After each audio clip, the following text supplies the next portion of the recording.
If you take a piece of paper and you randomly place a dot with a pen on that piece of paper, and then according to a certain set of rules, you place another dot and another dot seemingly randomly on this piece of paper. And you keep doing this, dot after dot after dot after dot, until you literally have hundreds, if not thousands of dots on this piece of paper.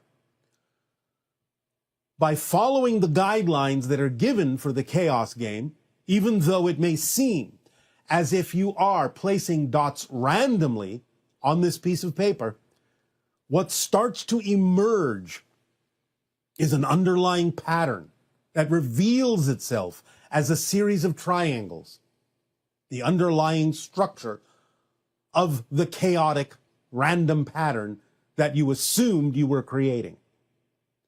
That it always leads to this underlying structure. No matter how random, no matter how chaotic things may be, there is always, eventually, when enough incidents occur, as represented by each individual dot, this event, this event, this event, this event, the dots translating into different events within what appear to be the chaotic pattern, you start to see that there is an underlying structure, an underlying pattern. Mathematically speaking, the series of triangles that is created in the chaos game that underlies what appears to be the chaotic pattern is referred to by many mathematicians on your planet as a Sierpinski gasket, which is a series of triangles within triangles within triangles within triangles. It is a fractal image, a fractal structure that starts with large triangles and contains smaller and smaller and smaller and smaller triangles within each and every triangle that is created, thus revealing this underlying structure, this very regular pattern, even though you started out assuming that everything was random and chaotic. So we wish to extrapolate to you that even though things now across your planet may seem to be somewhat unpredictable and chaotic in many different ways and many different aspects of your society, sociologically, economically, politically, religiously, what have you, the idea to understand is that when enough events of this nature occur, you will start to see an underlying pattern, an underlying structure that will help you understand how to recreate the idea of stability in a new way, from a new perspective, from a new direction, that can, even out of all the chaos, create a new direction, a new stabilization for your society to move forward upon, a new framework upon which to build a new society, a new direction, allowing you to experience the kinds of changes that are necessary for the evolution of humanity in a positive direction. So you can always transform what at first may appear to be a lot of chaos if you stay in a positive state. If you start to really look for the patterns, you start to allow yourself to relate to every event as if there is possibly some advantage you can gain, some lesson you can learn, some knowledge you can access in what's going on and use it in a positive way. You can start to build this framework, start to build this structure, start to see it more clearly for the direction it can point in, to allow you to move evolutionarily in the direction of a greater period of time, a greater expression of creativity, a greater experience of stability for humankind. That will lead you not only to open contact, but to your place in the galactic family to which you belong. So do not despair. Do not lose heart. The idea that you may have hopes and dreams is fine. But hopes and dreams allow you to simply stay in the state you need to be in so that you can finally perceive what it is you need to know in order to understand how an underlying structure underpins everything in your physical reality creation, no matter how chaotic on the surface things may appear. Remember that all of this is the product of life paths that have been chosen from spirit to help drive you in a direction that you prefer. But as we always remind you in the formula, you must stay in the positive state with everything that happens, or at the very least, remain in a neutral state. I'm not saying accepting things you don't prefer. A neutral state is just a state of observation that gives you the opportunity to decide how what happens will affect you personally in your life. So staying in that neutral or positive state will allow you to take advantage of whatever happens. Again, remembering it's not about what happens, it's about what you do with what happens. It's about the actions that you take in the direction of your preference with regard to what is happening, the responses that you give that are positively oriented, that can stave off the offers that are being made to you that may be out of alignment, that may be negative, that may be fear-based. But staying in that positive state will allow you to transform things that you will perceive as chaotic on the surface into this underlying structure. You'll begin to perceive it in time. And that underlying structure will form the framework that will move you forward, that will create connectivity and stability between those of like mind to allow you to evolve in the direction that will benefit all humanity. So, right now you are riding the rapids, but the stream downstream is calm. You just have to get there. You just have to learn to maintain your balance so that you do not tip over the boat, the canoe, the kayak that you are using to ride these rapids. Maintain the balance. Stay true to yourself. Stay positive or at least neutral. Observe how the chaos can add another dot, another event that can eventually reveal the underlying structure that reveals the direction you have all decided to go in, even though some of the impetus may seem to be negative and chaotic. It is all driving you forward if you use it that way.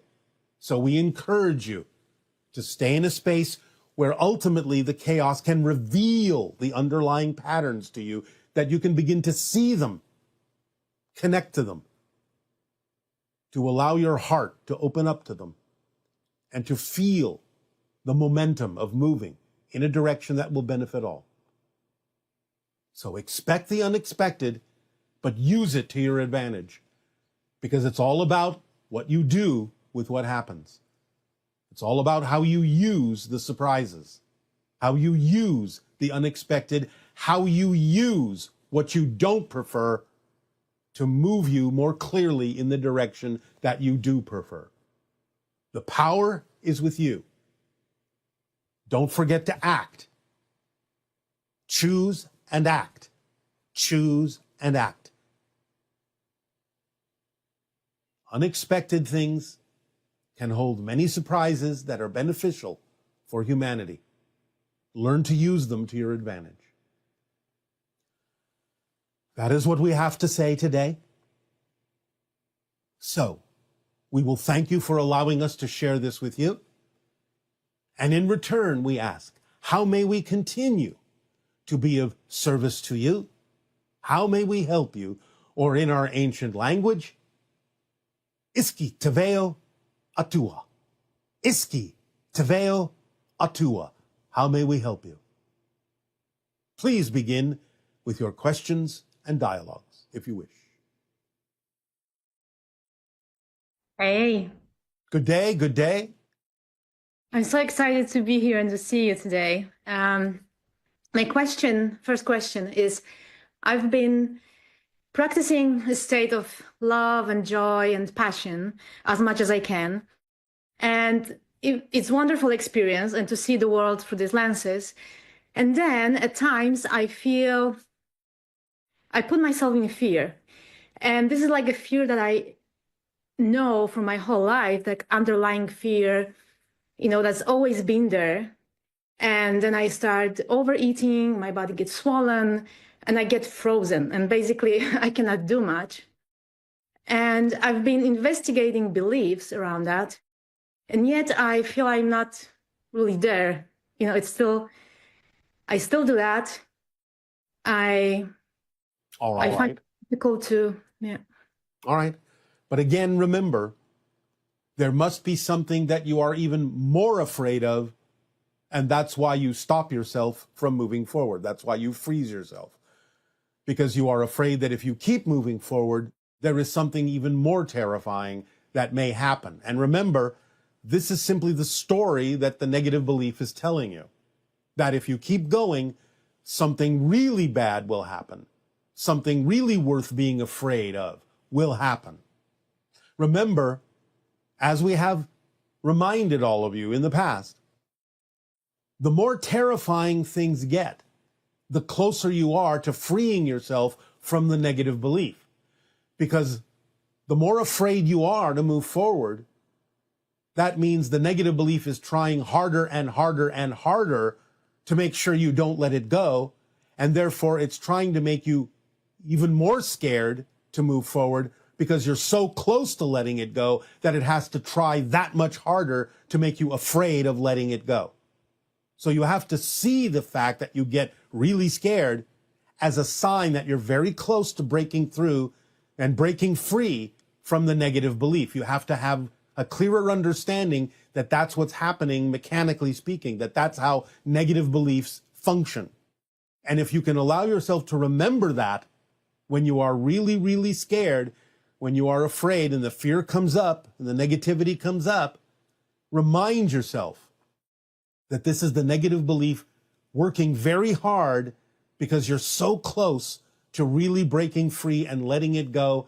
And it's creating the illusion in the story that it's telling you that something even worse than what you've already felt, what you've already experienced, what you've already imagined will happen if you keep moving forward. You have to see this, in a sense, as an act of desperation on the part of the negative belief to try even harder to make sure you don't let it go. And once you can see that, you can see through it. You can see through the illusion, through the trick that it's trying to guide you with, and you can finally be free and move forward and feel the momentum that will accelerate you in the direction of your preference. Does this make sense to you? Do you understand what we're saying? Yes, it does make sense. And I was wondering if you could help me to, investigate more. No. You're misunderstanding. There is nothing else to find. It's simply what the negative belief is telling you that you have to let go of. You have to see that it's trying to make you afraid for no reason. There is nothing else to find. It's only making you think that there is something else to find. You have to see that as part of the trick. Oh, there must be something else you're missing. There must be something else you have to figure out. There must be some other belief that's hiding. That's part of the story that it's using to make you not move forward. Okay, makes sense. You see what I'm saying? Yes, definitely. Thank you. Does that help you feel a little bit lighter? I feel tightness in my throat. All right. And But I could feel tears coming to my eyes. So. Can you allow yourself, as we have just said, to get into the understanding that all of those ideas that there is something else to find, some other belief holding you back, may just be part of the story that the negative belief is telling you, because it has nothing else to show you. It has nothing else to use other than to trick you into believing that you're missing something. Yes, makes sense. Makes a lot of sense. Thank you. All right. So now that it makes sense, even just a little bit, do you feel any relief at all? Yes, I do. All right. That means you are accelerating forward. So anytime this comes up, it's all right. If there is something there, you'll figure it out and you'll see that it's nonsensical and let it go. But many times also you have to double check that there may actually be nothing there. that it may just be part of the story the negative belief is telling you, that there's something else you have to let go of, when in fact that may be a complete fiction. Yes, it makes a lot of sense. And I think I was trapped many times in this in this pattern. Yes. And now you understand one more of the tricks that negative beliefs have that can help you move forward more quickly by always reminding yourself, if there is something to figure out, you'll figure it out by moving forward. If there is nothing else to figure out, you will realize that by always reminding yourself that the idea that there's something else to find that stops you may just be a fiction coming from the negative belief. So use those two things to continue to move forward. All right? Wonderful. Yes. I'm also wondering, I notice myself to hold to some old definitions, old pictures of my preferred future, like expectations. Yes, insistences. Sometimes, yes. And sometimes it's really easy to let them go. And there are certain areas in my life where I'm holding on to them. And I find it really difficult just to let go and just feel it and not be stuck on that visualization. All right, well, this is part of what we're already talking about. There are certain things that are important to you that represent the idea of who you prefer to be, where you prefer to be, and what you prefer to experience in general, energetically, in your life. And because those things, those particular things, are more important or representative of a more important state of being, those are the things where the negative belief will focus its story. And that's why it seems more difficult to let those go, because the negative belief recognizes those are the important things that you could move forward on that would allow you to let the negative belief go. So that's why it seems more difficult for those particular things, because those are the things you are making more important than anything else. And therefore, that's where the negative belief will focus its fear-based energy. Wonderful. Thank you. Yes. So last question. I've been using energy readings for some time to support my clients, and I've lately started also channeling. And I was wondering if you could explain what is the difference really between the energy reading and the channeling, because I sense the difference and I still have hard time to explain it and to understand it.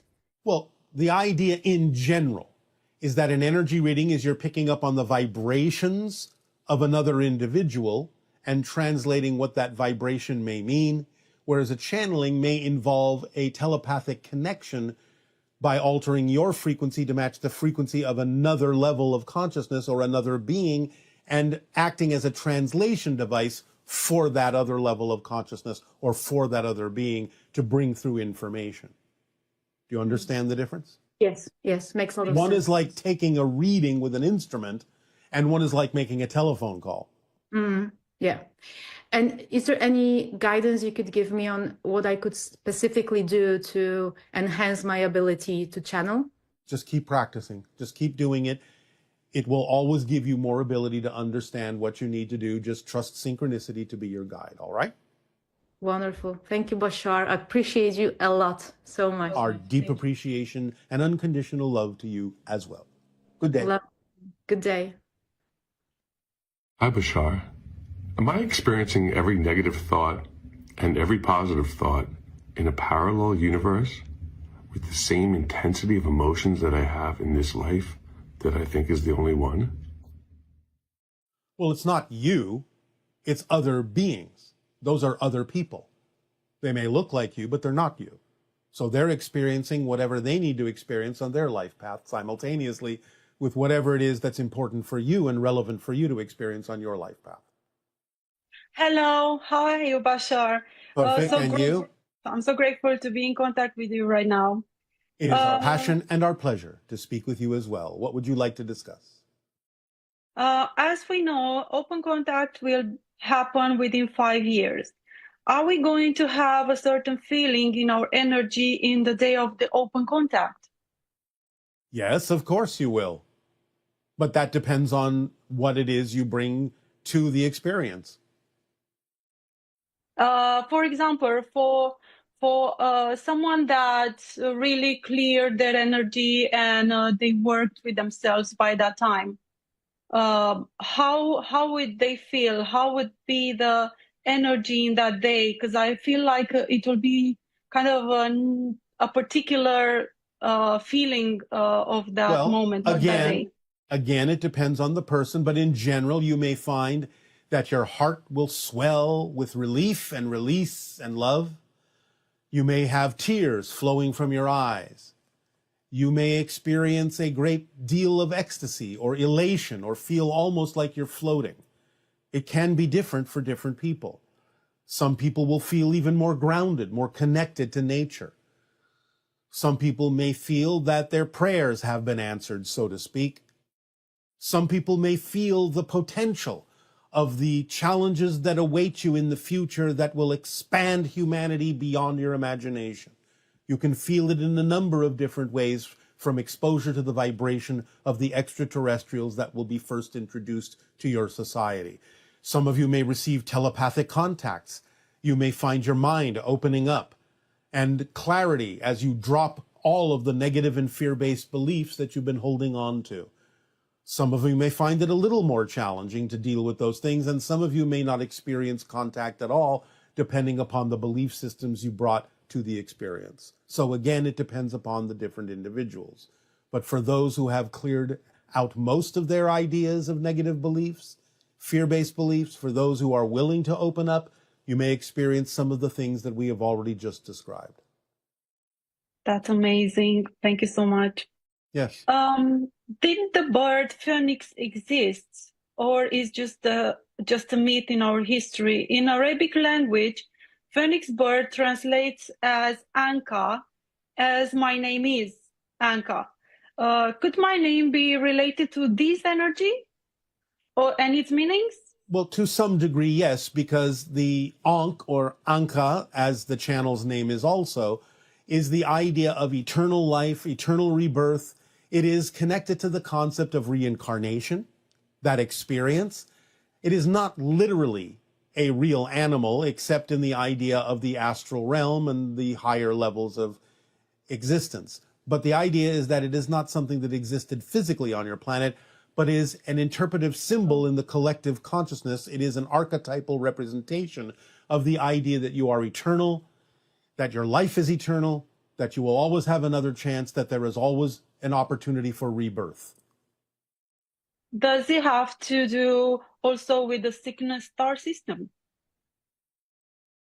To some degree, not directly, but there is a peripheral connection we will not go into right now. Thank you so much. You're welcome. Where our spirit guides are situated while our body is within our soul, and we're directly connected to our higher self, that is our prime guide. We're not sure what you're asking. So we are within our soul, right? Yes. With our bodies, all right? And the spirit guides are their own souls. Okay, because I'm a bit confused because I know I am connected directly to my higher self. Well, your higher self is your soul. Yes.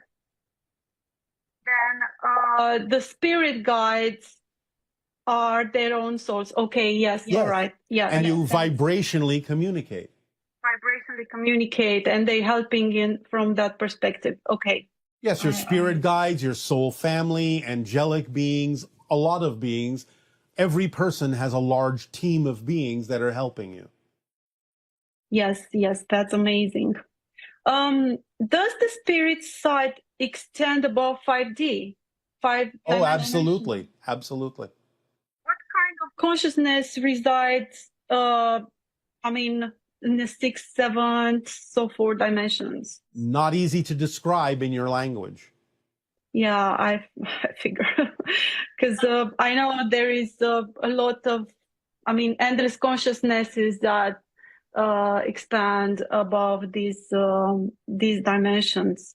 But probably I wouldn't understand. I could use a very, very simplistic analogy. Imagine right now that you are looking at a TV screen. Yes? Yes. Now imagine that you have 100 TV screens in front of you, and that you're able to understand every single program on every single screen simultaneously.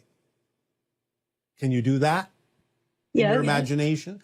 Yeah. Now imagine that every single TV screen has another TV screen and another TV screen and another TV screen, and it goes on to infinity.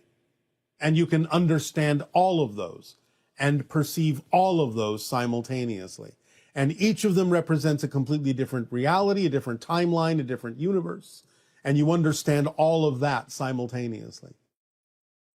That would go to the source perspective, like watching Yes, every. but even then, the source can have the idea of other sources that are also part of the source, which can then have the idea of other the sources that can go to the idea of the source, and on and on and on. It never ends. Yes, it's just amazing. It's just unimaginable. One more question I have. Does Earth have guardians with rules and regulations? Are you saying, does it have guardians? Yeah, guardians with rules and regulations. There are very few. One of the ideas you may be calling a rule was that you are left to your own devices and that there is no interference allowed in certain aspects of your evolution. Things must be left to you to decide. There are a few exceptions to that, but they're very rare. Okay, thank you so much for your interactions today, and have a great day ahead. Aveo. Aveo. Hi there. This question is also regarding an experience I had during my cryptic meditations by the river. I began to be able to perceive into the dimensions of my parallel reality counterparts. I could see what was going on, and as this was happening, I got the name Holly Cotton whispered into my ear, and then I felt Holly Cotton's consciousness move into my energy fields and then into my body. I understand that Willa Hillerkrissing has mentioned Holly Cotton before, so I wanted to ask why this would happen, why I've had a visitation by Holly's consciousness, and what I can do with this, what potentials there are, and how I can act on this if I choose to. Thank you. Holly Cotton, being Willa's mentor, infuses her consciousness within all who seek to be a cryptic. It's not that there aren't other mentors as well, but this is the one you are familiar with because of the introduction of Willa Hillerkrissing's energy through this channel. So you are going to gravitate more likely to the mentor for Willa, which is Holly Cotton. The idea is that you are beginning to experience the connection from the cryptic level to the nocturnal level, which is usually represented by the awareness of parallel realities. So you are taking advantage of the vibration of the consciousness, the frequency of the consciousness of Willa's mentor to help accelerate you in your process of going from cryptic to nocturnal. Good day. Hello. Thank you so much. It is our passion and our pleasure. What would you like to discuss? I'd love to know more about your personal art, if you're willing to share. Have in my head that you sculpt kind of with a liquid crystal, not quite, but kind of. Yes. So is there any like recent projects that would be exciting to share about? Yes. We have created recently a large latticework sphere in which is contained an atmosphere that, when entered, allows individuals to experience different aspects of reality that reflects to them what they most need to understand to move forward on their path. It is like looking, in a sense, into a crystal ball, but it is like being inside the crystal ball. That's so cool. Is that a collective idea, or how did that happen? As you asked, I sculpted it. But it is connected telepathically to my entire civilization. So it is both a personal art project and expression and a collective one, because it represents what the collective would like to create, though it is done through individuals. This is done mostly as a tool of first contact for certain civilizations who need to see things in certain ways, who are already part of what you might call the interstellar alliance, but have to relate to interacting with us in a certain way. So we create this for them. That's so cool. So can you expand on that in terms of how it relates to your ships? Because I think you said your ships also are created from the same type of crystalline matter. And it just makes me wonder, right? Like you mentioned that there would be no dashboard if we went in there because it's about your higher self and interacting Yes. with that. It's a slightly different kind of material, though the principles are similar. But it represents the idea of a solidification or physicalization of our soul, of our higher mind. And that's why there is a telepathic connection. Because in a sense, the ship is us. That's so cool. So what does like, if I were able to go in there, what would I see? Like, you don't eat, so you don't need a kitchen. You don't sleep, so you don't need a bed. So what determines like the size, the shape, the design of the inside of your ship? Many different things. Primarily, it would seem like an unbroken, seamless form, either circular, maybe triangular, maybe hexagonal, in terms of the smaller ships. You might see a power pole from floor to ceiling in the center, but again, out of the same basic crystalline material that channels certain forms of energy through the ship. You might see a wall that can suddenly become transparent to function as a window. But again, all of this is done by mind. You might see certain things like chairs, if they protrude from the floor, if they are needed, but if not needed, will recess back into the floor or the walls. So the ship is very malleable and responsive to our needs by producing the things out of the crystalline material that are needed in the moment they are needed and disappearing when they are not. So cool. Thank you so much. Yes. I'd like to know more about Anima and her role. Maybe if you want to share anything about like your relationship with her, what social engineering means. Well, social engineering is basically a way of saying learning planetary management on all different levels, sociologically, politically, economically, spiritually, so on and so forth. So the social engineers will come after the first contact specialists like myself. And that's why we work closely with social engineers and why Anima is my colleague in that way. So after the idea of open contact, then the social engineers will be available to humanity to help you understand how to manage an entire planet more efficiently for the benefit of all. So all of its resources, in other words. So how might, if I'm still around when she's here, how might I play with her or interact with her in the future? Well, again, it depends upon your particular penchant for understanding the idea of balance and understanding how there is the principle that there is enough for everyone if distributed properly. That the idea of borders and barriers no longer really exists. It's all about the idea of proportional disbursement, of understanding the value of the resources you have, how to manage them most efficiently, and how to understand that there is enough for all. Wow, very cool. And then lastly, I have been following my highest excitement. It's been really fun. And I am in a business now where I use hypnotherapy to help people reveal and transform negative beliefs. It's very exciting work for me. It's based on the idea that when we're little, we run in theta. And so we lay down a bunch of beliefs without a filter at that point. And so the work that we do brings the brain back to theta and reveals things that are no longer serving people anymore.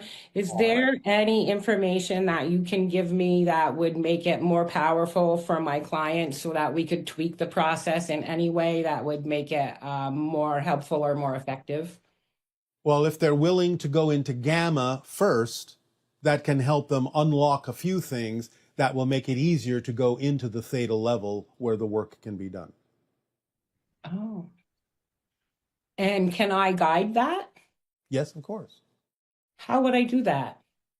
Well, there are many different opportunities on your internet for understanding the vibration of gamma between 40 and 100 cycles per second. You can use different techniques, biofeedback, or even an auditory signal that is in the gamma range to put them in a certain state of association and information processing that is more efficient so that they can take that with them down into the theta state in order to process the information that you are directing their attention to. The brain tells us where to go. Is Yes. that what's really happening?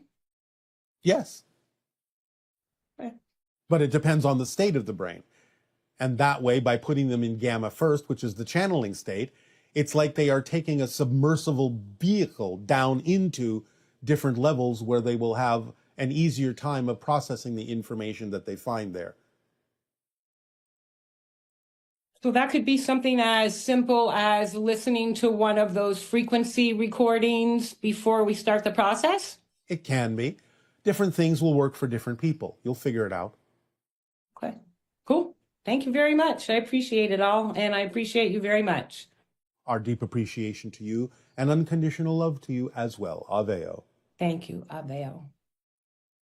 Hello, Bashar. I could have sworn that at one time in the transmission, you said that the reptilians feel somewhat slighted because we have that wiring in our brains that causes us to immediately go into fear when we're around reptiles or reptilians. And I seem to be the only person who remembers you saying that. And then I thought, well, maybe I dreamt it. So could you please tell me whether or not that's true? Thank you so much. Yes. Your reaction to the vibration of the reptilians causes a reaction in them that makes some of them not necessarily care for humanity very much because of humanity's reaction in the primitive brain of humanity, in the mammalian brain of humanity, to the idea of a reptile. So you're kind of at odds with one another. Not all reptilians feel the same way. Most of them actually ignore humanity. But there are those who have a little bit of a resentment toward humanity because of humanity's reaction to them. They feel slighted in that sense. Good day, good day.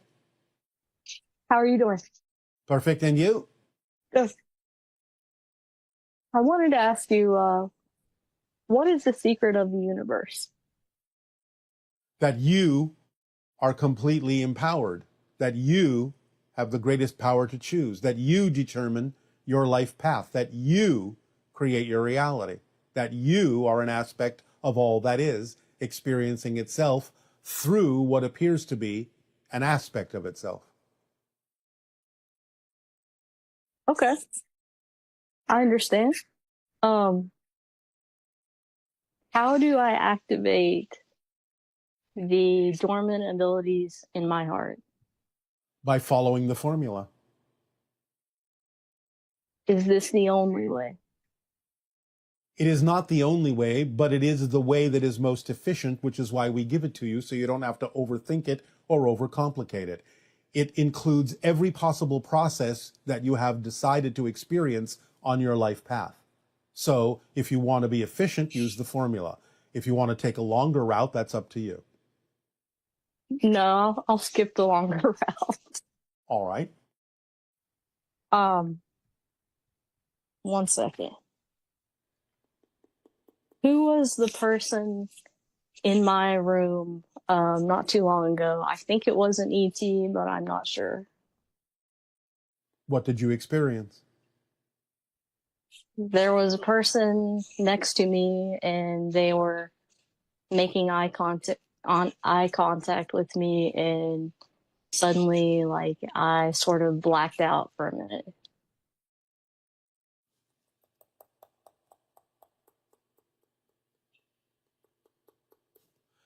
It may have been an ET connection, but it also may have been a member of your soul family. Okay. I just didn't recognize that type of physique. It didn't seem human to me. Well, remember that spirits are not any longer human, and they will take different forms that are necessary to perhaps reach you in the state that you're in. And there can be distortions of your perception of what they actually are because of the difference between their vibration and yours.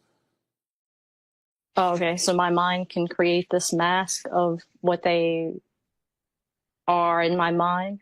Yes, because of what it is you believe that you would experience when exposed to that energy. Whatever it is that needs to be a symbol that helps you realize that something is attempting to connect to you, to contact you, to get a message through, to say, I am here, and allow you to interpret it in whatever way makes sense to your physical mind. Okay. What are the ships that are near my house that consistently seem to fly there? Well, there are different ones at different times. There's a lot of traffic around your planet, but the vast majority of them are probably Pleiadian. Are they trying to get my attention, or are they just doing what they're doing? Well, it's not so much that they're trying to get your attention. They are observing whether or not you are able to pay attention to the fact that they're there. Okay. How would I know, per se, if I was in my room, if they were telepathically contacting me? It would be obvious. You wouldn't even have to ask the question. Okay. Is it obvious that I am speaking to you now? Yeah, it's pretty clear. It would be that obvious. Okay, I understand. How do I get specific entities to stop touching me? Why do you believe that entities are touching you? I feel something touching me. Can they not be members of your soul family reaching out to you to let you know they are there?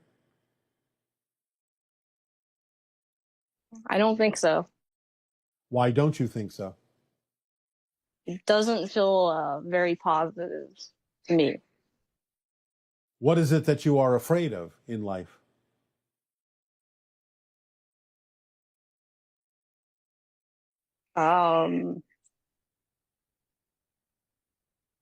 I guess just being myself to the fullest extent.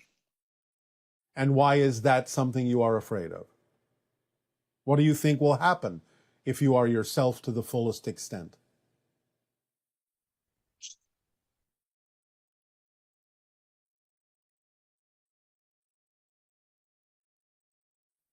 I guess in the past where I tried, especially when I was a child, there was a lot of negativity. All right. But that's what's touching you, is your own negativity. It's attempting from your soul family to point out that you still have these fears and haven't yet let them go. Nothing bad will happen if you are your true self.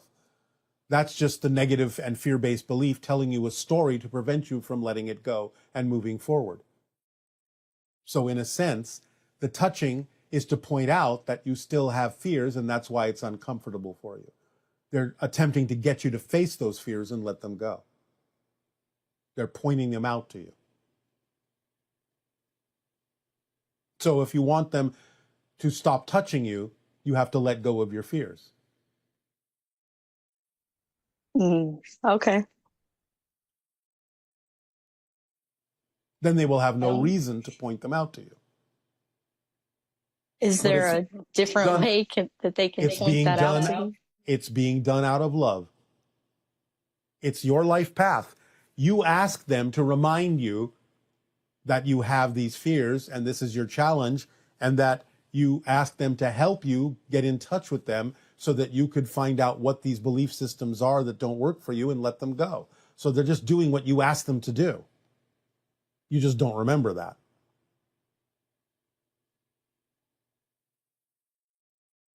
Okay, I'm gonna have to process that, but that's all All I right. had to ask you. All right. Then sweet dreams to you. Thank you, and Ave. thanks so much. You are welcome. Hello again, Bashar. Gunnar calling from Norway again. I have a question for you. First of all, thank you for all the fantastic information that you give us. I have a question. I have a daughter which is 16 years old, and she is a very independent young lady. She has her own opinion and is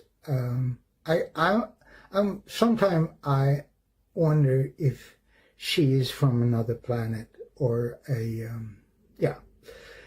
is she, or am I just imagining it? Okay, bye-bye. Thank you for all the good stuff you gave us. Bye. She is not from another planet, but you all have connections to other civilizations. So the idea is that you may be picking up on the fact that being a member of a new generation that is literally a new species with slightly different DNA, she feels like an alien or an ET. But she is an accelerated human with more evidence energetically of her connections to other extraterrestrial civilizations. But this is what the future human is like, is all about. Hi, Bashar. And to you, good day. Special Valentine's greetings to you since we're in our month of February. All right. Happy Valentine's to you as well. I'd like to discuss an experience that I had recently. Yes.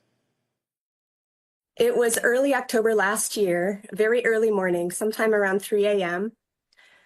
I had gotten out of bed and wandered into my bathroom. I just sort of stood there for a moment. I was listening near the bathroom door, and it was like I was in a trance. And then I noticed something in the hallway just outside the bathroom door. It was only 2 or 3 feet away from me. It looked like a little cloud of swirling greenish mist. And I seemed to sense just the most vague outline of a humanoid figure, maybe just Yes. barely 5 feet tall. And I spoke to him and stepped towards him. I held out my arms. And then I felt a very strong, quite lovely sensation entering the top of my head. It was pleasantly overwhelming. I felt like I was being swept up. And the next thing I knew, I was laying in bed. And the moment I realized I was back in my bed, the quality of the experience felt more like my normal reality. And the being was still with me at my bedside. He said something to me. I couldn't make out what he was saying because his voice sounded garbled. I was not able to clearly see him. I could only hear and feel his presence. I felt some more strong sensations in my energy field, not unpleasant. I said a few words to him and then he left. Yes. And I would like to know, the first portion of the experience had a different quality than the second portion. It was more trance-like. What caused the trance-like state that I experienced at first? Exposure to a higher frequency vibration.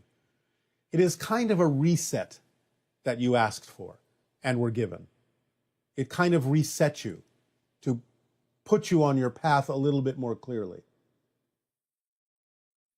And was I caused to enter that state, or did I cause myself to enter that state? Well, both. You asked for assistance, it was given. Why did the being appear as a mist, and why was the mist greenish in color? Has to do with the heart, the opening of the heart. Again, an interpretation in your physical reality of the energy that you were interacting with, the consciousness you were interacting with. Remember that things coming from one dimension, one reality to another, as an apparition, are not always solid looking. They may maintain themselves to a higher frequency, which doesn't necessarily allow them to coalesce into something that you would recognize as physical, because it doesn't serve the purpose to do so. They can distribute energy to you more efficiently by remaining a little bit closer to their natural, non-physical, energetic state. What exactly caused the strong sensations in my energy field, and how am I able to experience sensations outside my physical body since I don't have any nerves there? It's not about nerves. It's about the fact that your soul, in a sense, extends beyond your body. Your electric field extends beyond your body. It's about the idea of your electric field matching the frequency of what you are being offered by another being. So there is contact before there is contact. There is a lot of contact vibrationally and energetically before anything ever touches your physical form. Was my response to the being unexpected? Was the being surprised that I noticed him? Not surprised, but delighted. And if I had not spoken to him and held out my arms, would he have interacted with me? Probably would have backed off until you were more ready. What caused the gap in my memory, and what happened during the gap? Again, this is about the idea of resetting your energy, resetting your consciousness to make your path a little bit more clear to you as you move forward in life. The idea of forgetting is so that you can focus on your life rather than remember the incident per se. When I was placed back in my bed and the being spoke to me, why did his voice, well, you kind of explained this before. Yes, coming why through did- a different dimensional level, it's not necessarily going to sound clear to your physical mind. It's going to appear garbled because it's coming from another level. Imagine if someone was speaking to you from underwater. It wouldn't sound clear because there's a density difference between your reality in the air and the reality in the water. So, similar idea. Can you tell me what he said to me? He told you to go to sleep now, absorb what you have been taught, and wake up refreshed and as a new person, knowing that your path is clearer for you in the way ahead. You are surrounded by love. You are helped by guides. You are never alone. Know that and take that into your heart. Move forward in your life. The being doing a good interacted job. with my energy field a couple more You're times. doing a good job. And Thank thank you. you for the job that you are doing, was the rest of the message. I see. And when he touched my energy field a couple more times just before he left, why did he do this? Just checking to make sure everything was balanced properly. Kind of like a little checkup. Okay, that went well. And so, was there something specific he was looking for in the interaction? Any more reason as to why he came? At my request? Well, on a different level, yes. And again, knowing that that being is doing its job well as well, being a guide for you. So that's what that being is getting out of it. The joy and the happiness and the fulfillment of being a guide for you in a way that works for you. I get the sense he's not an ET, so Not he's exactly, not no. There's a lot of similarity between the idea of spirits and ETs on a certain level.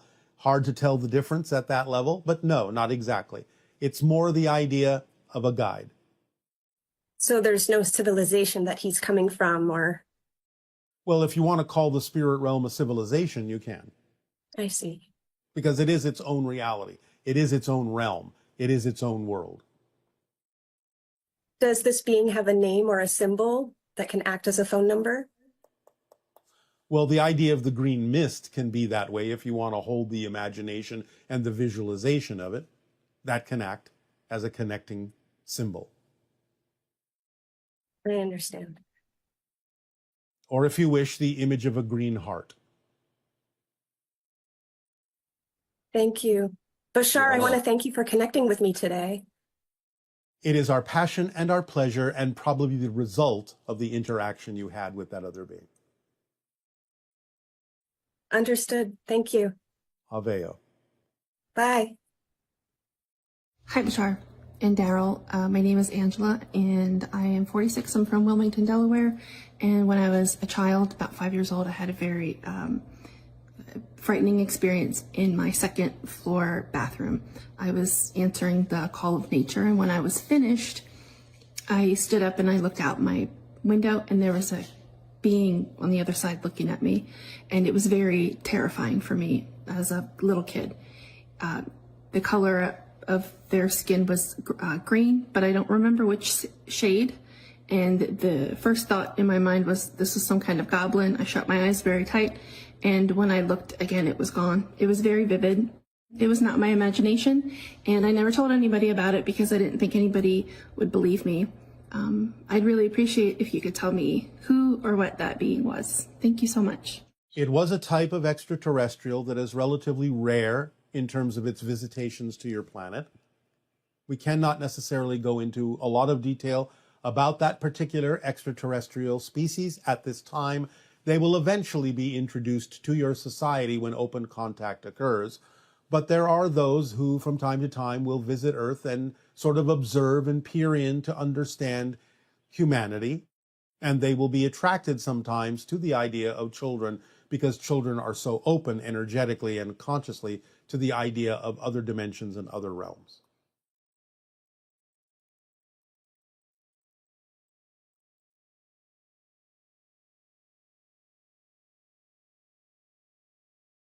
Hello, Tadeo. Nania! We've got lots of great questions from our viewers. All right. Okay, so I will begin. Does AI have anything to do with ETs coming to Earth? And are you here to help parent it? To some degree, extraterrestrials, when open contact occurs, will help guide the idea of the creation of AI to the benefit of humanity, yes. Okay. And why does the U.S. get all the action when it comes to UFOs and Bigfoot sightings? This person lives in Eastern Europe, and despite being very excited, they are not either vibrationally compatible or something because they're not having as much action as we are over here in the U.S. This is a fallacy. There is a lot of action around the world. And in fact, the most active place on the planet with regard to UFO sightings is in Scotland. So the idea is that there's a particular portal there that allows for the coming and going of a lot of UFO traffic. The idea that there may seem to be many more sightings in the United States has a lot to do with the denial of their existence rather than the acceptance of their existence. There are many sightings in Europe, many sightings in Asia, many sightings in Australia, many sightings around the world. It's just a matter of how they're reported or if they're reported. So it is a fallacy that the United States has more sightings than anywhere else. It is just a matter of whether or not they are reported. And this question is, how will we receive the downloads of our human history? Will it be telepathic or by forms of visual media? You will receive holograms. Can you elaborate? You will receive devices in which holographic projections will illustrate the idea of your history, will project the idea of images holographically from your history. Sounds pretty exciting. Yes. Okay, this is an economic question. This person is asking, economies of Western countries depend on consumption that is very often wasteful and unnecessary. Is there any other way to maintain a strong economy? And is it justifiable that within one society we have such an extreme difference in standard of living? Again, the idea is that eventually your economy will be based on the people themselves, on skills and abilities. That synchronicity will allow you to come together to share with those that need it. So first and foremost, you will transform your economy into a kind of digital currency, not cryptocurrency, but another form of digital currency.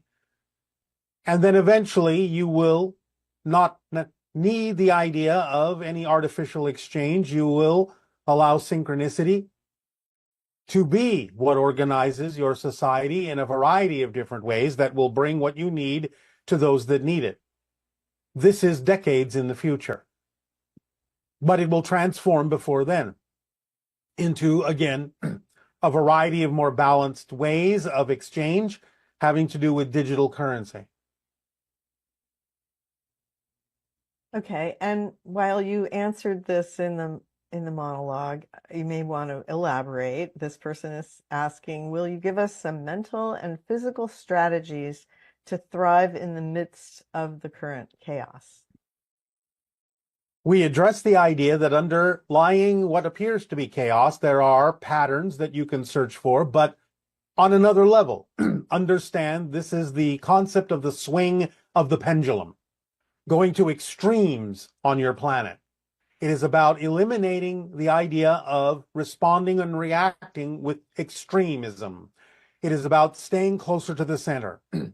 So the idea is to know that the degree of extreme chaos that exists on your planet is to generate a response and a reaction that will bring you back closer to the center rather than going to the opposite extreme next time. So it is all about how much chaos can you take? How much disruption can you take? How much are you willing to abide by until you finally start to make choices that will bring you back to a more balanced and central place in your response to things and your ability to solve situations on your planet in a more balanced way. So you are being given an extreme experience of chaos so that you can understand how to respond to that in a way that will bring you more back, more closer to the idea of a positive, centered, and balanced situation when you've had enough of the chaos. And then on a personal level, it would be the idea that you'd stay in a positive state or at least go into a neutral state if things are happening that are not your preference. Yes, of course, because then you will get the benefit out of it. You will be able to have the inspirations to create the scenarios and take the actions necessary to bring your society back into a more balanced and central state rather than going to the opposite extreme, as is common on your planet at this point. Usually you meet one extreme with another extreme instead of going back to the center and balancing yourselves. This is an opportunity to be tired of extremes on both ends, and the idea of then creating a more balanced and reasonable state of being in your society throughout. And the idea of taking the high road, that's a saying they have on Yes. Earth, and the idea that the temptation is to go into an extreme state, that's basically what you're saying, right? That Yes. The idea is that you usually have a pendulum swing going from one side to the other. It's important to allow the pendulum to hang straight down into the center, to be in a balanced state and swing very little instead of going to the extremes on both ends, which serves you not at all. okay. And no matter how bad things seem to look, is contact still a possibility? This person is asking. Contact, as we have said, is inevitable. It is just a matter of the style of the contact, the way in which it's going to occur based on what's going on your planet. But contact at this point within the next 5 years is inevitable. For one reason or another, it will happen. But the way it happens will be different depending on what's going on your planet. Okay, and this is sort of along those lines. Does it mean any and all people I can visually perceive now in all different splitting prisms heading towards two different Earths are all going to experience their own chosen way of open contact in the next 5 years since September 2024? Again, no. There will be some people who will not experience the idea of contact at all, if that is their path. This is few and far between, but nevertheless, it is still possible to experience no contact. But the majority of people on your planet will experience contact in one way, shape, or form. Thank you. And this question is, will Canada become the 51st state? Of course not. Okay. And this person is looking for clarification. You seem adamant that we are our government, but to many, there seems to be a separation. Can you clarify what you mean by this and help dissolve the illusion that we're disconnected? You already understand it's an illusion that you're disconnected by the very way you asked the question. We say you are your government because you are responsible for the choices that you make in terms of who you install in certain places of authority. So you have to make decisions that are more in alignment and have to choose people that are more in alignment with what your general populace actually prefers. You are your government very actively because you are positioning people to represent you, even though you are also choosing many people who don't necessarily represent you, but you're still the ones choosing those people. So you have to decide how to choose people who are willing to represent what the population of your planet actually prefers. Okay. And what cultural mechanisms, education, finance, technology, and more, are needed for everyone to live by the formula? How would this impact the isms in our culture and religion? Again, you will find that people will move toward more of the idea of direct spirituality rather than the religious isms, as you say. The idea of following the formula will impact everything in your society because you will find that there will be paths of least resistance and easier ways, more synchronous ways of doing things. You will be inspired to create new opportunities, new circumstances, new pathways, new situations by which things can be accomplished rather than assuming that they have to be accomplished in a lot of the old-fashioned same ways that you used to. So following the formula will open up the possibilities and probabilities of how you can manage things and get things done, probably in new ways than you have ever thought of before. And could you elaborate on one of the 5 laws? What you put out is what you get back, especially considering that it's often interpreted in our societies in a penal sense, as if you deserve the harm that you get because of something that you did wrong. Could you shed some light on this? The idea of what you get back being reflective of what you put out is simply another way of understanding that there is no outside, that everything you do has consequences for yourself because there is no outside. So the idea is that every action that you take in some way, shape, or form will create a scenario, a circumstance, a situation, an energy, a state of being that in some way, shape, or form will eventually create a situation in your life, whether you be still alive or afterwards, that will force you to face the consequences of the choices that you made, even if that takes you all the way into life review when you leave the physical reality.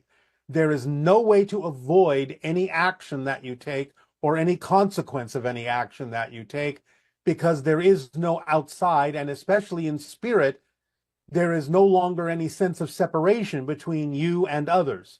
Therefore, everything you do, in a sense, is felt by you, experienced by you, even if initially it seemed as if it was experienced by others. So you will experience it one way, shape, or form because, again, everything you do is happening in your own universe, is contained within your own universe. There is no outside to lose anything in. So the idea would be everyone goes through life review, right? Yes. So everyone experiences the consequences and the effects of all of the things that they've done as a physical being in a particular lifetime. Yes, it is not a punishment. It is an observation. It is a lesson. But it is unavoidable. Because just because there may seem to be a temporal delay in physical reality doesn't mean you have avoided the consequence. Doesn't mean you have avoided the experience. Everything you do becomes part of the fabric of existence in terms of information.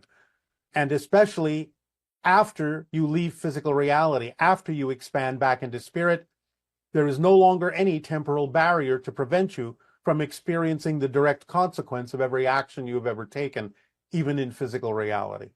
So you will be facing those consequences so that you can learn the lessons and decide for yourself what you would like to choose after that. This is inevitable and automatic for everyone. It's simply the way existence works, because there is no outside. So you cannot avoid anything, not ultimately. You may delay it temporarily in physical reality, but that's it. So I think one time you spoke about the idea of like a soul being put on ice in a sense, or if the behavior during the physical incarnation has been especially heinous, that there is a way that you're taken through light free view that is meaningful and the person can cope with what they're being shown or experiencing? Yes, it can be handled very gently. It can even be somewhat, quote unquote, delayed temporarily, while a soul may need to rest or heal from intense trauma in physical life. But inevitably, the soul will be repaired to the point where it will then face its life review. But this will be done by the assistance of spirit guides, angelic teams, soul family. You will always have help. And when you are properly prepared, then you will be allowed to experience your life review so that you can learn the lessons and adopt the lessons to yourself so you can make decisions and choices for what you would like to do thereafter. So it doesn't mean it has to happen automatically immediately. Sometimes the soul may require a little bit of healing and rest in the afterlife before it can face the understanding of and the experiences of the life review. So it's always done in a way that will be to the most benefit of the soul. Yes, that's good. This person's saying, we are God, consciousness, all that is. Ultimately, we are one. I understand this, yet I'm still a bit confused. If we are one, how do we also have individual souls, each with unique dreams, purposes, and missions? Our minds are also distinct. Can you elaborate on how we are both one and the individual? This is obvious. In the same way that on Earth you may have people working together as a team and therefore have a team consciousness, a team goal, a team focus, and yet the team is made up of individuals who have their own life paths, their own desires, their own preferences, yet you have agreed to work together in a kind of a common direction. So this is not really mysterious. And again, it's not this or that, it's this and that. You are all one, but the way the one can express itself as individual souls. And individual souls, each having their own life path, enhance the ability of the one to perceive and experience itself from all these different perspectives. So just because you are individual souls doesn't mean that you're not also one. And just because you're all one doesn't mean you can't experience yourself as the one, as individual perspectives and individual souls. That's all a soul is a different perspective the one has of itself. So there are an infinite number of perspectives that the one can have, that all that is can have of itself, and each and every one of those perspectives is a conscious being, a conscious soul. That's simply the way it works because everything is consciousness. So a perspective of all that is actually equates to an autonomous individual soul. That's what you are, a perspective that all that is has of itself. And yet it doesn't take away from your autonomy because every perspective that all that is has equates to an autonomous conscious being. Because everything has consciousness, right? Yes, yes. Everything is consciousness. Yes, right. Okay, since physical reality is a reflection of our vibration, what is something most humans misunderstand about how this mirroring effect actually works? And if we are unaware of the specific beliefs creating an undesired reflection, what is the most effective way to uncover and shift them?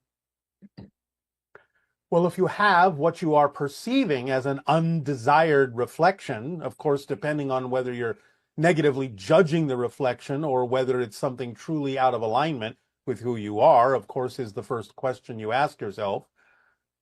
The idea, again, is self-investigation. If it is truly not your preference and feels uncompatible and undesired, again, you would have to ask, by understanding how things work, what are you getting out of having this reflection? What are you learning from this reflection? How can it help you move in a different direction? So you still have to know it's there for a reason, as we have said. There are no accidents. So if it's there for a reason. What is it trying to show you? What are you learning from it? What are you holding on to that you think you need that maybe you don't need? So again, it requires deep self-investigation to find out why you would hold on to something you don't prefer, because you will always do so because you believe it benefits you. You have to understand the motivational mechanism and how it works. But that will be the beginning of the dialogue, the internal dialogue, that will help you understand why you're getting the reflection that you're getting, or perhaps why you're judging the reflection negatively that you're getting instead of using it to your advantage, since there is always a reason why everything is there. Okay. And if physical reality is an illusion reflecting our beliefs, what belief structures create life-threatening allergic reactions, and how can one deprogram that matrix without dying in the process? Of course, again, there may be many different reasons, as there are different people, for having allergic reactions to things. One of the most general reflections is self-rejection, and therefore that being represented by the idea of the nature that surrounds you or you find yourself in. So it has to be something that perhaps for most people needs an investigation into what parts of yourself are you rejecting. Have you learned to reject? Have you learned to judge negatively so that you don't, quote unquote, belong, so that you don't fit in, and therefore are rejected allergically by nature? Now, it can be something different as well. But again, for most people, it has to do with issues of self-rejection. Okay, thank you. How should this person handle a behavioral secret that they have kept from their family due to differing beliefs? They have no negative feelings about their choice, and they don't intend to change them, but also know that sharing would cause their parents and their family heartbreak. Pay attention to what we have already said and described about the idea of consequential secrets. The idea is not necessarily to reveal something, but to simply stop the behavior if it is something that, if revealed, would have detrimental effects on others, not because of their belief system according to your belief system, but because you know it would actually break a trust or confidence or have detrimental effects from something that you have established. So what we are saying is it's not about the revealing of certain secrets that are simply representative of your personal preference that are correct for you. You don't have to reveal anything that is your personal preference that's correct for how you wish to be as a person, if you know that it might be something that will upset others. Because then the idea is that this is simply in the domain of others to not necessarily choose to be upset by the choices you're making to be your true self, if that's what's happening. So we're not talking about the revealing of personal preferences that someone else might find upsetting. We're simply talking about the idea that if you're holding on to a secret that represents a behavior that you know, if revealed, would be the idea of dismantling the trust that exists between you because of what you have established with them, having to do with the circumstance and situation that you may be going against. It's about just stopping the behavior so that you don't have the secret anymore. So that if someone asks you, is this happening? Are you doing this? You can honestly say no. And this person is saying that if everything is synchronistic and they attract the perfect lessons that they need to learn, does it make sense to, for example, wear a helmet on a motorcycle or have insurance? If they're positive, and then every experience, every disease, every injury is welcomed as a beautiful opportunity for growth. Do you still protect yourself? And is there anything like protection, as I cannot protect myself from my own reflection anyway? This is a person who is not getting the point that is existing even within their own question. Of course you protect yourself. The idea of asking, do I need to protect myself by wearing a helmet if I ride a motorcycle, is the result of a lesson you have learned. So the idea is not to avoid those obvious things that can protect you. Stay grounded in this, stay balanced in this, and understand that the whole idea, perhaps in your society, of wearing a helmet or having insurance are the results of learning lessons to protect yourself. It's not about trying to avoid the obvious. It's not about trying to be so spiritual that I don't need to do these things. It's about understanding how things work in your reality and learning the lesson. Of course, wearing a helmet will protect you, because that is the lesson you learn if you fall down and injure your head without a helmet. So the things that you're talking about avoiding are actually the lessons you need to learn in a typical physical reality.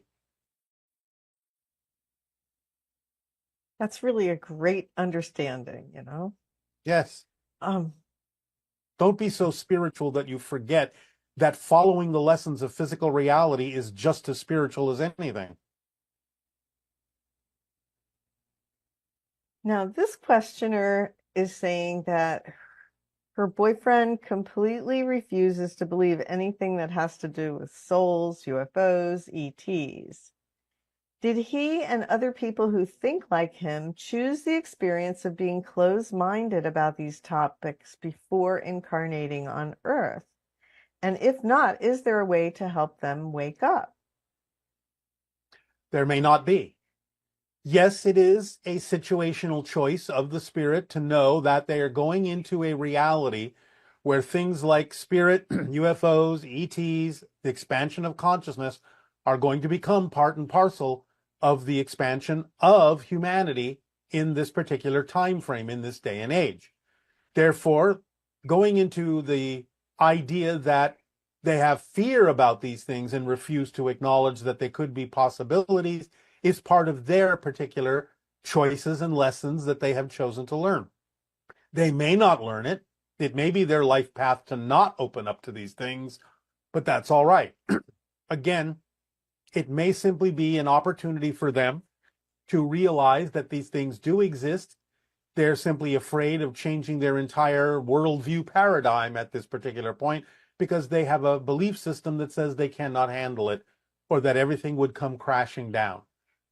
There's really no way to allow them to wake up to the fact that these things exist other than gentle conversation, gentle exploration, if they're willing to be exposed to it. But again, it's not necessarily your job to convince them of these things because you don't know their life path. Their life path may be to deny these things until a certain point where they will wake themselves up by putting themselves in a circumstance that is undeniable. But we'll see if that's what they have chosen. There's no way to assume that that's what they have chosen. Now, this questioner is asking if you could clarify what you mean about a theme for this life. Do you mean what passion we choose to follow, what our main purpose is in coming here? Or do you mean what shadow aspects of our character are we going to deal with in this lifetime? Both. It has to do, your theme, with both the passions that are representative of who you are and the letting go of the shadow side that represents who you are not. So this is why we say the greatest challenges that occur in your life are usually representative of your themes, both positive and negative. So it has to do both with being true to yourself and acting on your passion, and at the same time letting go of the things that are not who you really are, letting go of the fear-based beliefs. So it's both. Okay. And this individual has these really interesting synchronicities. They frequently notice plumbing related signs, billboards for plumbing, trucks and vans advertising plumbing, and even times when they searched for restaurants on Yelp and they still only get plumbing services to appear. What is the synchronicity of plumbing trying to convey? Could my higher self, guides, or angels be sending me a message? And if so, what might that message be? You might have some pipes that need to be unclogged. So it might be a way of saying you need to clean out your system. Clear out your system, perhaps both energetically and even physically. It might have things to do with your diet. It might have things to do with your health. It might have things to do simply with belief systems that you need to let go of to clean out your pipes, so to speak. Great. Could you help this person bring more understanding to the concept of money? For them, it feels very abstract. When they receive other forms of abundance, money seems more complicated for them to receive. And they experience a paradox where personally they don't need money, but at the same time they need it to pay off debts, live comfortably, and be financially independent. All right, well, this is the opposite of what is typical for many people, in the sense that most are focused on money at the expense of the other forms of abundance, whereas this person is expressing the opposite. They're okay with all the other forms of abundance, but they have issues around money, and therefore they're not actually allowing money to be equal to the other forms in much the same way, but in the opposite sense, that most people are understanding that they have a focus on money, but are not allowing the other forms of abundance to be equal to money. In this case, this person is not allowing money to be equal to the other forms of abundance. So they're going about it in the opposite way from most people. They have to allow money to be just as valid, just as equal, just as easily attracted when necessary as any other form of abundance that they find they are easily able to attract. So it's about getting into an understanding of why they may have a specific relationship with that particular form or expression of exchange or abundance on your planet that somehow makes it stand out more differently than any other form of abundance that we've talked about that they may find more ease with. Okay, thank you. Yes. And this person is saying they're passionate about self-expression, self-exploration, personal development, and growth. And reading and discovering new knowledge like what you offer is something they truly love. And this journey has been their way of understanding why they've felt so unhappy for so long. Thinking about my path, I realize I'm passionate about sharing what I learn with others. I want to start coaching to help people discover themselves and break free from feeling stuck. But what holds them back is this feeling that despite all the coaching and permission slips they've encountered, they still feel stuck and haven't found lasting joy. How can they support the idea of coaching when it hasn't fully worked for themselves? You will learn what you need by actually taking the action of coaching. You learn by doing. You learn by experience. You will grow. You will gain insights. But you have to start the actions. This is of paramount importance, and why we say you have to act on your passion. It's the action, the physical action, that will bring you more information, bring you understanding, bring you inspiration, bring you what you need. to help others as well. So you have to start taking the action. If you don't have the actions, you're not going to gain more experience. You're not going to gain more knowledge. You're not going to gain more ability to help others if you don't help yourself by actually taking the actions to help others too. That's how you learn. You help them, you help yourself. Is feeling stuck also a form of procrastination? It can be. So again, it may be, oh, I'm not worthy yet. I'm not capable of sharing anything yet. It may be self-judgment. It may be many things. And therefore, you are not taking the actions. You are waiting. You are procrastinating, using it as an excuse because you don't think that what you have to give already is worthwhile. So yes, it can be a form of procrastination.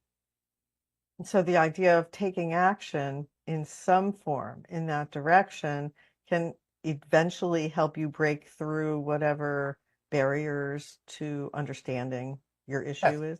This is why we sometimes say if you feel stuck, go and volunteer to help people in some way, shape, or form other than what you would typically do. It will get you out of your head. It will get you out of yourself in a good way. You will start to learn things and then perhaps can transfer those lessons by volunteering for something other than what you would typically do that will then be transferable to what it is you are truly passionate about. So one way or another, the actions you take to help others in some situation, whether immediately representative of your passion or not, can unstick you by putting you in an unexpected situation where you're being of assistance and being of help to others. It can transfer to what you actually ultimately would prefer and are passionate about doing. Just take the action. That's the most important thing. So if you can't take the action in the direction of what you know you're passionate is about, go and volunteer for something unexpected, helping people, feeding people, clothing people, reading to people, building houses for people, whatever it takes, volunteer to help, and you will find yourself getting unstuck not only in the idea of the actions you take in your volunteer work, but also getting unstuck in the direction of your passion as well. And does the idea of chaos, when it arises in physical reality, also provide an opportunity to be unstuck? It can, because it turns everything upside down. Everything is unexpected. And when everything is unexpected, then all bets are off, as you say. That means anything could happen. And you can take advantage of that stream. You can take advantage of that momentum. Anything can happen, including the things that are representative of you acting on your passion. So by all means, you can take advantage of things loosening up in a positive way. And that's, again, the importance of staying in a positive state so that no matter what happens and no matter how chaotic something may seem, you will get the advantage of using chaos to your benefit because now all bets are off and anything can happen to your advantage. And in line with that, that idea of history repeating itself, and like you were saying about protection, things we've learned. Yes. How does that factor into the idea of things being chaotic and still allowing for the idea of learning from history? History, as you say, repeating itself is simply another way of saying you're always given another chance to change things in a way that you would prefer to. If you haven't learned the lessons will always come back until you no longer need them. So when you decide to use the repetitions in your history, the cycles in your history, to actually learn the lessons of how to do things differently, this is what we were talking about before, about the pendulum swing to the extremes. Until you learn the lesson to stay balanced in the center, the same lessons will always come back. The same opportunities to learn the lessons will always come back. Earth is a planet of cycles, and this is one of the cycles. You are always given another opportunity to learn the lesson. When you learn it, you end the cycle. Thank you. This person is saying that they're saying, I am 55 years old and nearing retirement and believe I have followed my passion and synchronicity. Why am I discovering Bashar only now? What is my higher mind trying to tell me? What's next? You are discovering this information now because now is the timing for it. Now is when you're ready for it. Now you can implement it, especially if you are retiring. Now you are free to implement whatever you wish that is representative of your passion, even more so. And therefore, there may be value in some of the information we are sharing with you to allow you the opportunity to do this now that you have timed the finding of this information with the idea of freeing up your time schedule. Great. Is it possible for a human that has only ever known conditional love to experience and express and feel unconditional love for another or for themselves? Of course it is. Again, the idea is you go through a process of removing the conditions on that love. It doesn't mean that you suddenly accept things that are not vibrationally compatible for yourself. It doesn't mean that you condone those things that you know you don't prefer. It simply means you have more compassion and understanding that someone is going through a process on their own path, just like you would for a child who hasn't learned everything yet. And therefore you have compassion and love for them to see that they are on a path of learning, on a path that they have chosen to develop themselves, expand themselves, learn their lessons.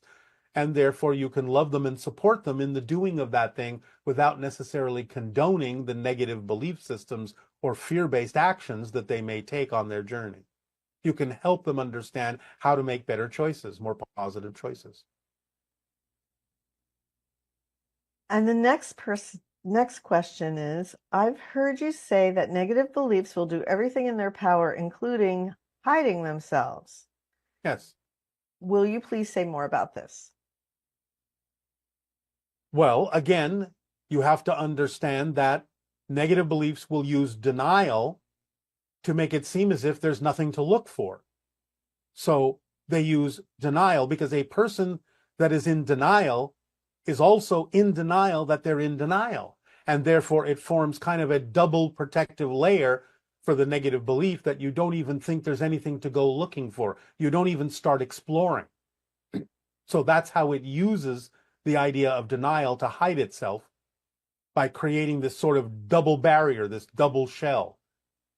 Because someone can recognize they may be in denial of something and refuse to face it, but then the negative belief can also make it seem as if there's nothing to look for, that they're in denial of being in denial. So it can be a very powerful filter to break through.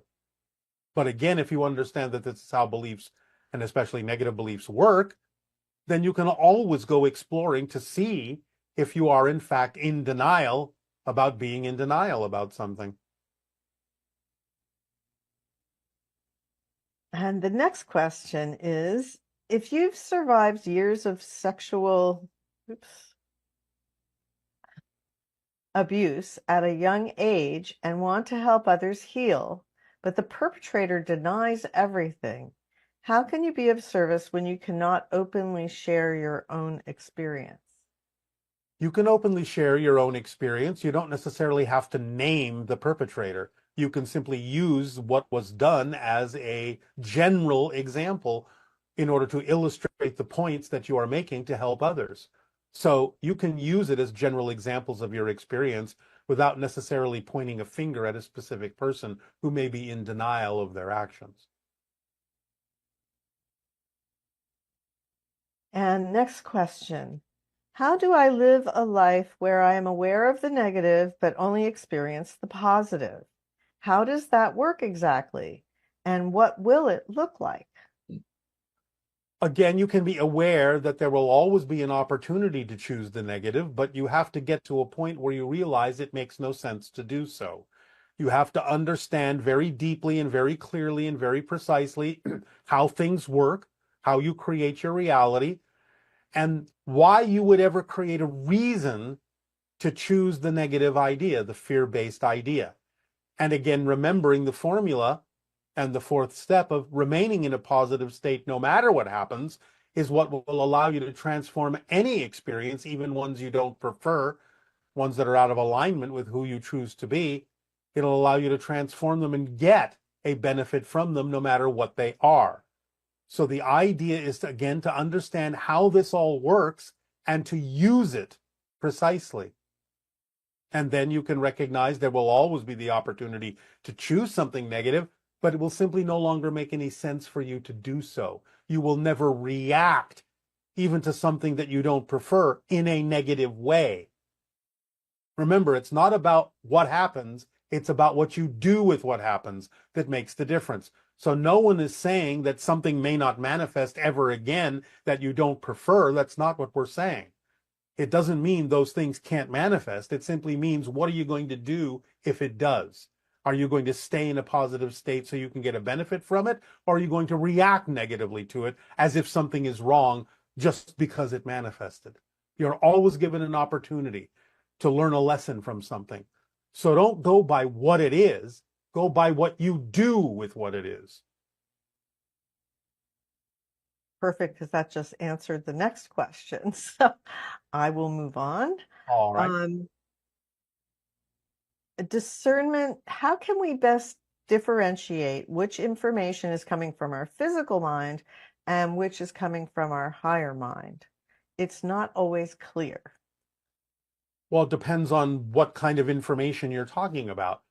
You know, when you're honest with yourself, the difference between excitement and anxiety, whether it comes from your physical mind or your higher mind.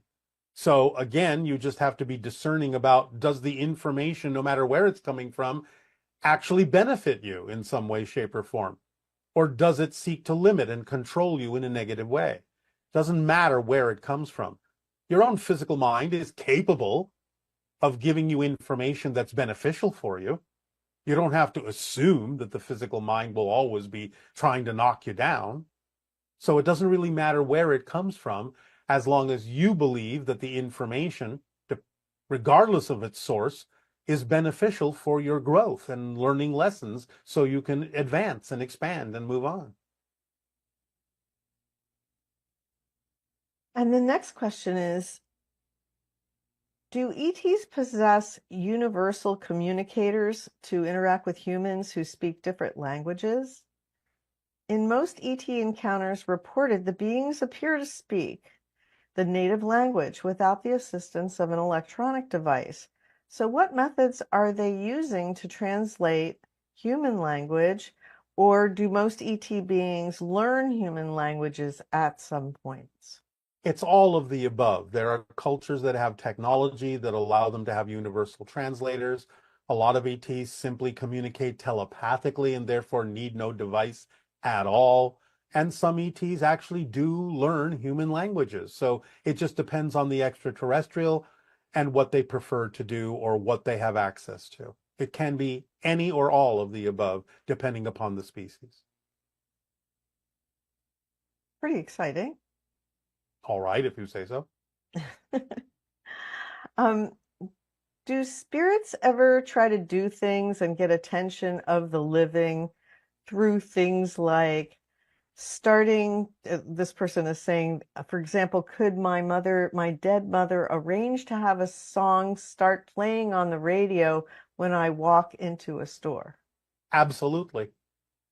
Spirits will do things like this all the time to get the attention of the living.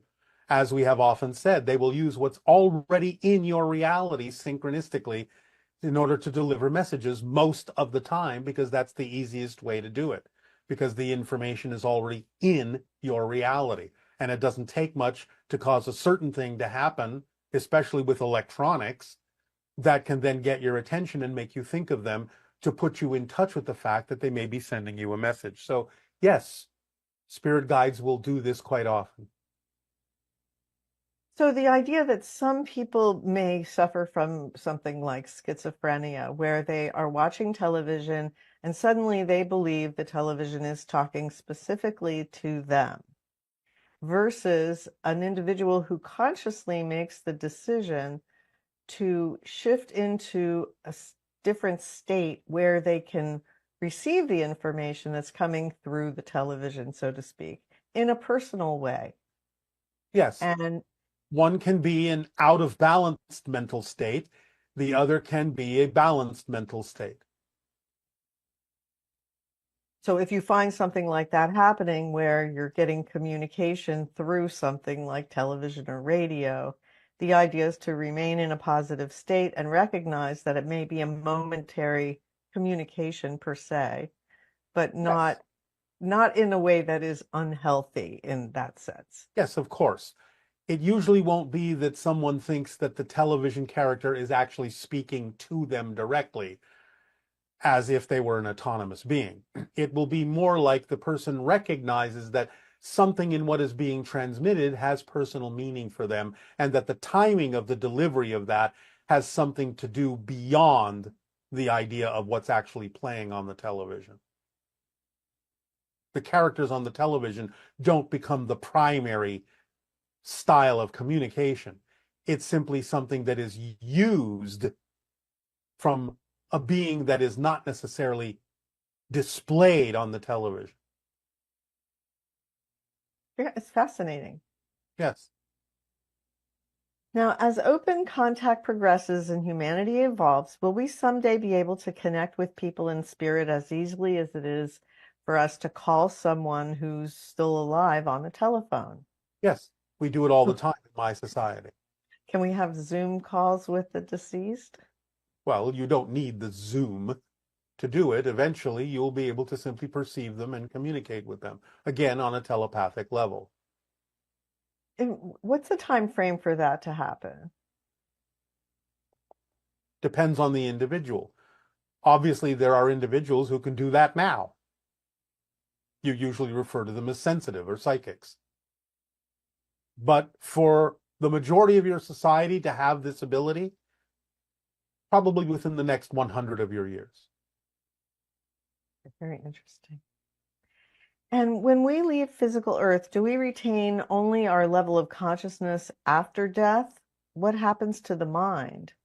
No book or source seems to explain what occurs with the mind after death. Well, the physical mind is the product of belief systems that are no longer relevant when you're a spirit, but you retain the experience that the physical mind had in much the same way that you retain memories of childhood even though you're no longer a child. So the idea is the experience you had as a physical being with a physical mind is always retained as a part of you. It will always be a part of you when you go back into spirit, because you need to learn from it. You need to add it to the overall information that helps you make decisions as to what to do next.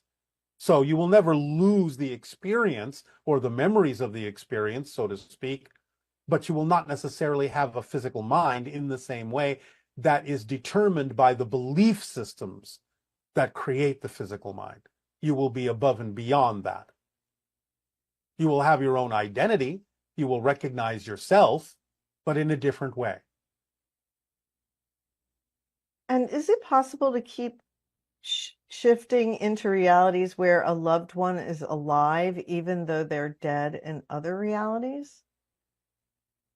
It's a rare thing and usually not necessary, because there are lessons to be had, especially in this day and age, about someone no longer physically being in your reality. I wouldn't say it's an impossibility, but it's an improbability for most people, because it's simply not the way most life paths are designed on your planet at this time. And how do you distinguish between advanced virtual reality simulations and tapping directly into parallel realities? Does your civilization engage with virtual realities?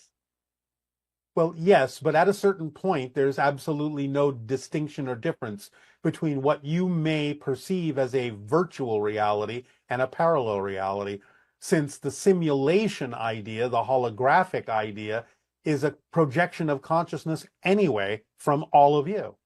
You're creating your own virtual reality every day. So ultimately, you get to a point where there really isn't much difference between the idea of a parallel reality and a virtual reality. Okay, and this person is asking, they say they were on the timeline for the female to win the election, but and they had turned into joy and creativity. What happened? Now they're affected by a new administration in the timeline. And why is that? it feels like there is no glass wall between the person and the reality they're now experiencing, even though they don't prefer it. Drop your expectations and insistences. This goes back to the first conversation we had about keeping in the state of being of what you prefer in the midst of perceiving the chaos, so you can be of assistance by maintaining the preferred vibration while the chaos is going along, because that's what's going to allow the momentum to ultimately bring the chaos back down to center. So it's not about being in the wrong reality. It's about staying in the preferred state that represents the outcome you would have preferred, and staying in that state will help with the idea ultimately of getting people to the point where they will ultimately tire of all the chaos, and then you can be of some assistance in helping bring that energy back toward the center instead of going to the other extreme.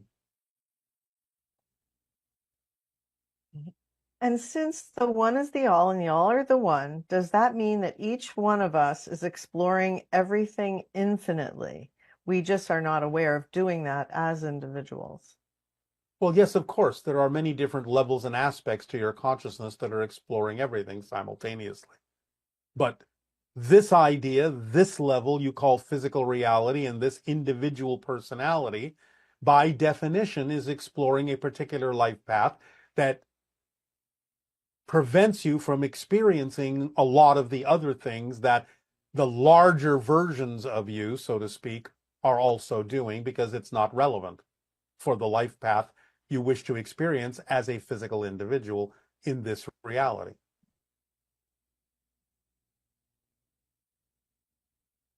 Next question about signs, synchronicities, numbers, and stuff. Are these kinds of things always messages from our guides or our higher self, or can they just be reflections of our own limiting belief and not so much guidance as reflections of our fears and limitations? It can be either, but again, it depends upon what the symbols mean to you. You can use them in a positive or a negative way. You can say, I keep seeing this, and therefore it's reflective of the fact that I'm focusing on this particular negative belief. Or you can also say, I keep seeing this, and it's reflective of the fact that I'm focusing on a particular positive belief. It depends on how you use it. Synchronicity itself is relatively neutral. It depends on how you use it and what it means to you, what it reflects to you. So the idea that you could get excited about any synchronicity allows it to be a trigger for being in a positive state, because suddenly you recognize that everything is one, everything is orchestrated in some way. Yes. And it brings your attention to what you need to pay attention to, whether positive or negative beliefs within yourself. Now, this person is saying that they find themselves attached to their desires, following the excitement, but instead of trusting and releasing them, they attach to them, try to control them. As you know, this doesn't work very well for them. So how can they reach new levels of trust and allow themselves to surrender? Well, again, you have to stop thinking that your physical mind knows what's best all the time. It doesn't. You have to understand that holding on to a particular outcome, insisting on a particular outcome, is a limitation on what could possibly happen that would be even better. So you have to give up the idea that your physical mind knows what the ideal outcome absolutely always should be. You have to let go and let yourself know that you're imposing limitations on yourself that you don't need to impose. Even though it may seem as if I'm controlling this to make sure it comes out to be the best, that's the opposite of what you're doing by insisting on a particular outcome. You're actually limiting yourself from experiencing what you could be experiencing. So when that finally sinks in, you'll stop doing it. Unless you really prefer to keep limiting yourself. That's okay, if that's your path. But I think you sound like you're tired of it. You have said that the soul is driving the car and the ego has a wheel that is not connected to anything. I didn't say that. I didn't say that. All right. Well, then Again, this question's ego serves probably the not purpose. very good. The ego serves the purpose of allowing you to experience physical reality in a clear and precise way. But that's its job. It doesn't mean it's not connected to anything. It simply means it's not supposed to be steering the car to where you wish to go. It's just supposed to help you see where it is that the car has gone after you have steered it with the idea of acting on your passion, which is following the directions of your higher mind. And this last sentence in their question was, you will discover that you've said you will discover that you have been in control this whole time. From the higher level, yes. So that analogy of driving the car versus realizing that at another level you're in control. So it's not that you're in control per se at this level, except for how you respond to everything that happens. Exactly. You are in control of your reactions and responses. You have the free will to decide how you will experience the idea of the life path that you have laid out from a higher level. And this person had a huge awakening journey and found integration back into 3D world of Earth very difficult. They felt very lonely walking their path. Any advice for that? The whole idea when you have a higher level vibrational experience is to bring that down to earth, not feel that you are missing something, but that you have been given a great and beautiful opportunity to know what that vibration can be like when you bring it down to earth through the actions of serving humanity by following your passion. So it's not there to make you feel alone. It's there to make you realize you are all one, and to bring that vibration and the opportunity to experience that high vibration to others as well through the work that you do in service to humanity by acting on your passion. Okay. And is life more like a single player or a multi-player game? Is free will also orchestrated? Your free will is your free will in terms of the freedom to, within the overall agreement, the collective agreement, the freedom to be the individual that you chose to be, the freedom to learn the lessons that you chose to learn in whatever way you wish to, or ignoring them completely. So you have a great degree of freedom within the game, within the rules you have agreed to play, and there are individual levels of agreement as well as collective levels of agreement. So again, we use the analogy of a game of chess. You have agreed to a play by the rules of chess, but the strategy you use is up to your free will. The kind of pieces you use and what they're made of is up to your free will. But you have to follow the rules of chess, otherwise you're not playing by the rules of chess. You're playing a different game. So yes, there are collective agreements, but you have a great degree of freedom within that to be yourself in how you play the game. Play fast, play slow, play openly, play sneaky. It's up to you. Next question. Are we and our loved ones really all our own unique souls that continue to exist in spirit after death? Or is it just like waves disappearing back into the ocean, so to speak? You all still exist. You always will still exist, even though you know you belong to a greater ocean. So the drops in the ocean never disappear, even though they know that they are drops in the ocean. They are still drops. Remember, it's this and that, not this or that, not one or the other. It's both. And can a place where you live in not want you there anymore? No. You can make it seem as if it doesn't want you by amping your vibes to the point where you color the vibration of the location to push you out of it because you're the one that doesn't want to be there anymore. And you're simply projecting that on the location to make it seem as if the location is pushing you out, but you're the one doing it. So a location can become vibrationally incompatible to you, but that doesn't mean it wants you to leave. It's simply reflecting what you're giving off, that you want yourself to move. And what role will Bashar and Darryl have post 2030? Will Darryl ever finally get to meet you face to face? Yes, and that's all we will say about that at this time. Okay. And how old are you for this particular transmission? Somewhere between 137 and 157, depending upon the question. And do you stay in your ship above Sedona, or do you go back and forth to Essassani, or are you able to be in two places at once? It's not so much being in two places at once, but I'm able to go back and forth without you necessarily noticing, because time for me is not what it is for you. And you never sleep, right? No. But you rest. We can rest. Or when you're in a state of repose, is that a state of resting? Kind of. Or a state of activity in a different way, on a different level. So that is one piece of furniture that we would see in spaceships, chairs? When they are necessary, they will extrude from the floor. When they're no longer necessary, they will dissolve back into the floor or the wall. At least in our ships.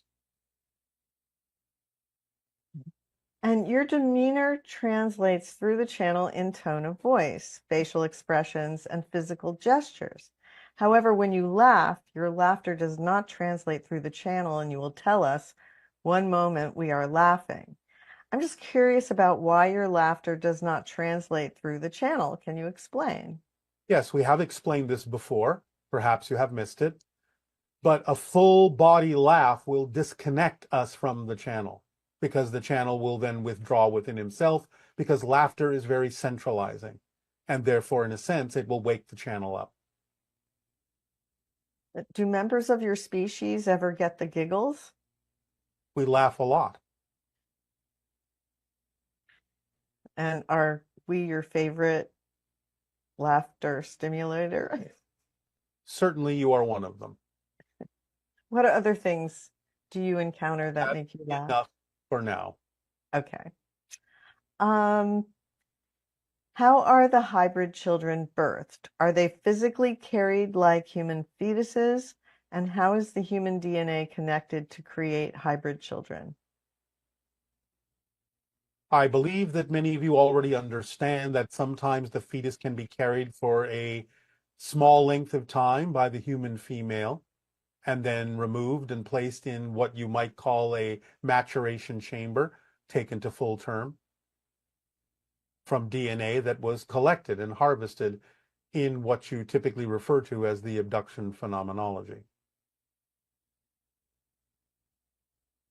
And will some forces of nature change on planet Earth upon open contact? For example, will the regions of the poles become less magnetic, or will gravity even become lighter? These things have absolutely nothing at all to do with open contact. No. Okay, and one second here. Seem to want to move. Can you elaborate more on the hive mind spectrum that different civilizations choose? Like, what is the difference in a negative hive mind spectrum that the Greys adopted from a positive hive mind spectrum where we are headed towards? Who says that the Greys are exhibiting a negative hive mind? This is a misunderstanding. If you mean that they adopted the idea of the hive mind because of certain other negative activities, and therefore the hive mind is what they needed to do to save themselves, that's a different issue, if that's what you mean. We will not necessarily address further details of this right now. It will go into too lengthy of an explanation. Okay. And is there such a thing as star seeds? Yes, of course, but star seeds are simply each and every single one of you who understands that you are here by choice participating in the evolution of humanity. So you're all star seeds in that context. Okay. And some teachings talk about how this world is totally neutral or doesn't have inherent meaning, and that we are the ones that give it meaning with our thoughts and beliefs. But you've also seen things in this world that have their own properties too, like some foods seem to be healthy, some substances seem to do certain things, etc. Can you help clarify this? Is everything neutral outside of our perception, or do things have their own vibrations and properties only?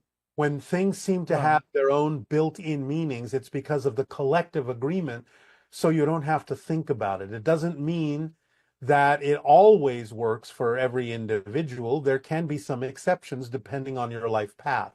But those things that seem kind of automatically built in are simply usually the result of the collective agreement, so that you don't have to always think about it. So things that you have collectively said, well, this is generally a healthy thing to do, are simply put there by the collective. So again, you don't have to constantly reinforce that idea. You simply accept it as a given for most people on your planet.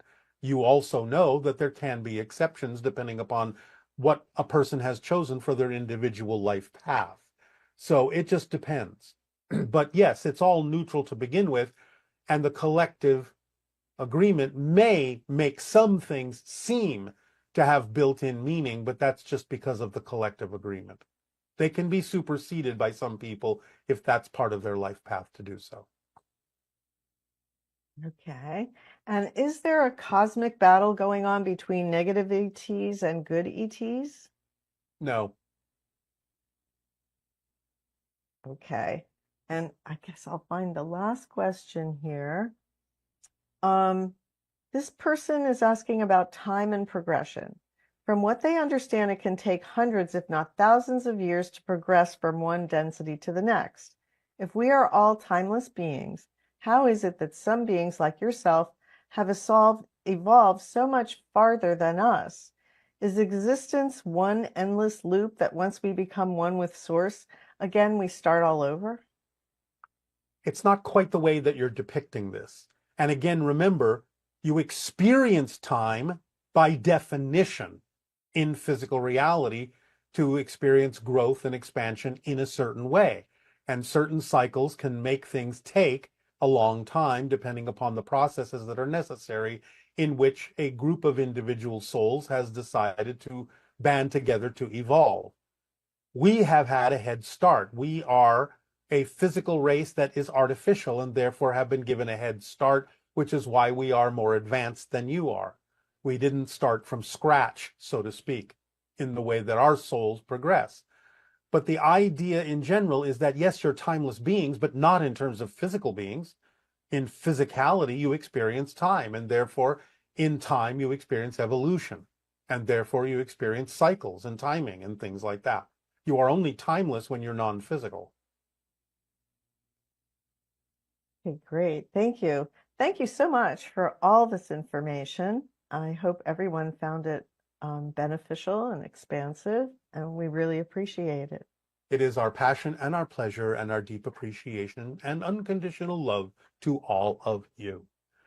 Allow yourselves now to move forward and become relaxed. Enjoy.